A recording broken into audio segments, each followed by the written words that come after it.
परीक्षित जी महाराज, बड़ा सुंदर शासन है उनका। गायों के स्तनों से दुग्ध स्वयं निकलता है। कोई अपने घरों पर ताला नहीं लगाता। चोर डाकू उनके राज्य में नहीं थे। राजा परीक्षित ने सोचा, उनका विवाह भी हो गया था, बड़े हो गए, पुत्र बड़ा हो गया। उनके पुत्र का नाम था जन्मेजय। शास्त्र कहते हैं कि बच्चे का 5 वर्ष तक लालन करो, पालन करो। 10 वर्ष तक उसे डांट भी सकते हो, लेकिन जब बच्चा 20 वर्ष का हो जाए, 16 वर्ष का हो जाए, कंधे की बराबरी का हो जाए, तो उस पुत्र को पुत्र मत मानो, उसे अपना मित्र मानो। वो हर बात आपको आकर बताए, ऐसा मित्र उसे आप मानो। राजा परीक्षित ने देखा, मेरा पुत्र बड़ा हो गया है, अब मुझे घर पे नहीं रहना चाहिए। राज्य काज को उसी के हाथ में सौंप दिया। आज अपने खजाने में प्रवेश किया राजा परीक्षित जी ने, तो खजाने में एक सुंदर से स्वर्ण के मुकुट को देखा और चपलतावश उसको पहन लिया। वो मुकुट पांडवों का नहीं था, बल्कि जरासंध का था। अगर आपके घर में चोरी का धन आता है, बुरी तरह से वह धन कमाया जाता है, तो उसमें कलयुग का वास रहता है। वो जरासंध का मुकुट था, पापी मनुष्य का मुकुट था। वही उसी मुकुट को पहन लिया। राजा परीक्षित कभी शिकार करने नहीं जाते थे, लेकिन आज शिकार करने के लिए सुदूर वन में गए। वहां पर देखा एक बैल था जो एक पैर से खड़ा हुआ है, और उस बैल के बगल में गाय माता है, वो रो रही हैं। बैल गाय माता को समझाता है, आप क्यों रो रही हो? तो गाय माता कहती हैं कि मुझे इस बात का दुख है, जब पृथ्वी पर ज्यादा अधर्म बढ़ जाते हैं, धर्म का कोई स्थान नहीं रहता, तो माता पृथ्वी दुखी हो जाती है।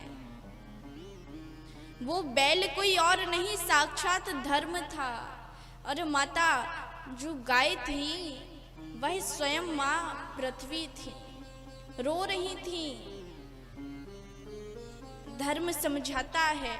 माता पृथ्वी कहती हैं कि तुम्हारे 4 पैर कट गए हैं,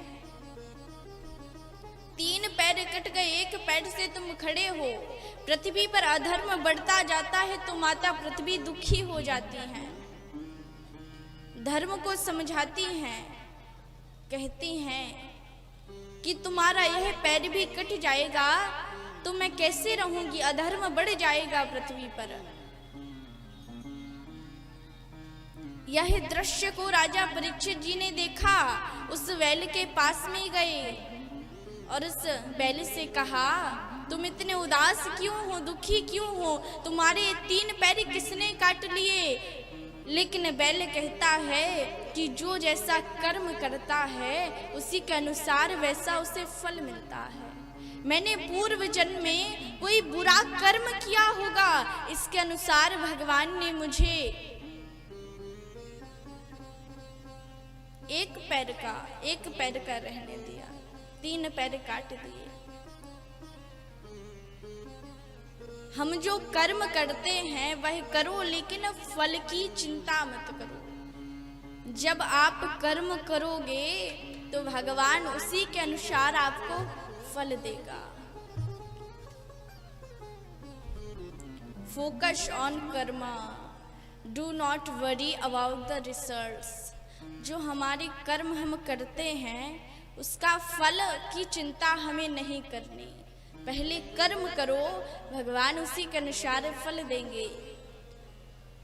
बैल खड़ा हुआ था, राजा परीक्षित पूछ रहे थे, तभी एक काला पुरुष आया, हाथ में तलवार थी, बड़ी बड़ी मूछें थी, पूरा काला रखा हुआ था। उस धर्म रूपी बैल का एक पैर वह काटना चाहता था। राजा परीक्षित ने देखा कि यह धर्म का पैर काटना चाहता है। राजा परीक्षित तलवार लेकर मारने के लिए दौड़े। कलयुग ने देखा कि राजा परीक्षित मुझे मार देंगे, तो शरण में चरणों में गिर गया राजा परीक्षित। कल कहा था, पांडवों ने समझाया था कि शरण में शत्रु भी आए तो उसे क्षमा कर देना। आज कलयुग राजा परीक्षित के चरणों में जब गिरा तो राजा परीक्षित बोले कि मेरे बाबा ने कहा था कि शरण में शत्रु भी आए तो उसे क्षमा कर देना। मैंने तुम्हें क्षमा किया, लेकिन तुम मेरे राज्य से चले जाओ। उस कलयुग ने कहा कि हर जगह आपका ही साम्राज्य है, मैं कहाँ जाऊंगा। राजा परीक्षित बोले, 4 जगह मैं तुम्हें देता हूं, उन 4 जगहों पर तुम्हारा निवास होगा। धूतम पानम स्त्रिय शूना यथा धर्मश्च चतुर्विधा। 4 जगहों पर कलयुग का निवास रहता है। पहला, जो धूर्त घृणा करते हैं उनके घर में कपट के रूप में कलयुग का निवास रहता है। बात बात पर झगड़ा करना, छोटी सी बात हो उसका बतंगड़ बना देना, बहुत बड़ी बात बना देना, रोज कलह करना घर पर, कपट रूप में कलयुग का निवास रहता है उनके घर पर। दूसरी बात बताई, सुरापान मानव को कैसा बर्बाद कर देता है, उसमें कलयुग का निवास रहता है। जो परिस्त्री गमन करता है उसके ऊपर कलयुग का निवास रहता है। जो मदिरा का पान करता है उसके अंदर भी कलयुग का निवास रहता है।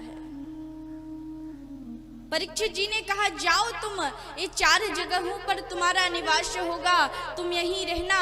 कलयुग ने चरण पकड़ लिए राजा परीक्षित के। जिस व्यक्ति को हम जानते ना हो उसको कभी स्पर्श नहीं करना चाहिए। जिस व्यक्ति को हम जानते नहीं हैं उसको कभी स्पर्श नहीं करना चाहिए, कभी भी नहीं। उसके जो दुर्गुण होते हैं वह हमारे अंदर आ जाते हैं। कलयुग ने चरण पकड़ लिए राजा परीक्षित के, कहा, ये सारी जगह तो बुरी है, गंदी है, मुझे कोई अच्छी सी जगह दे देते रहने के लिए तो बड़ी कृपा हो जाती आपकी। जब ये कहा तो राजा परीक्षित ने कहा, संध का था। कलयुग ने सूक्ष्म रूप लेकर मुकुट में प्रवेश कर लिया और मुकुट के द्वारा बुद्धि में प्रवेश कर गया कलयुग।